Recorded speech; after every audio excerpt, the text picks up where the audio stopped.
Detective unintentionally stood very close to the victim wife. Before leaving, he even subconsciously brushed the woman's hand. Patrick happened to catch the scene. Her husband had just died, yet the two acted like that. This made Patrick feel there was one more suspect in the murder case. Detective Pillar originally thought the fire that happened this morning was an accident, but when Nick saw a piece of wood in the ruins, he concluded the victim had been murdered. The lock on the garage door showed that before the fire started, the victim had already been locked inside. The killer did this to make sure he died. As comrades who once served together, Detective Pillar was heartbroken, but because of his relationship with the victim wife, no one knew whether his sadness was real. After hearing about Richie's death, a man named William rushed over to handle the aftermath. The three of them had all served in Unit 192, so William spared no effort to help with the arrangements. As usual, Teresa needed to question Richie's wife about her husband's recent situation. While Patrick searched the house for clues, there were many photos in the room, but not a single one of him with his comrades. Normally the comrades should have been close. Patrick wanted to ask the victim daughter Maddie what was going on, but Maddie acted extremely annoyed. Only after repeated questioning did she reveal her father's situation. It turned out her father once displayed all his military items in a glass case, but later for unknown reasons he put everything away. He never talked to them about anything related to the military, especially to her mother. Maddie's words showed her resentment toward her mother, allowing Patrick to sense she must be mad at her for something. Meanwhile, Richie's wife recalled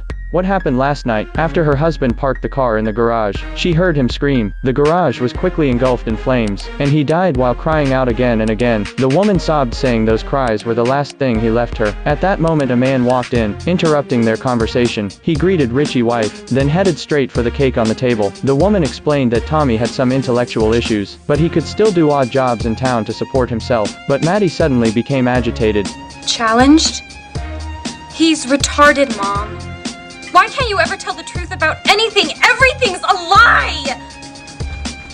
Seeing this, Patrick grew more certain. There was a huge conflict between mother and daughter, and that conflict was soon exposed by Patrick. She suspects that your lover is responsible for the killing of her father.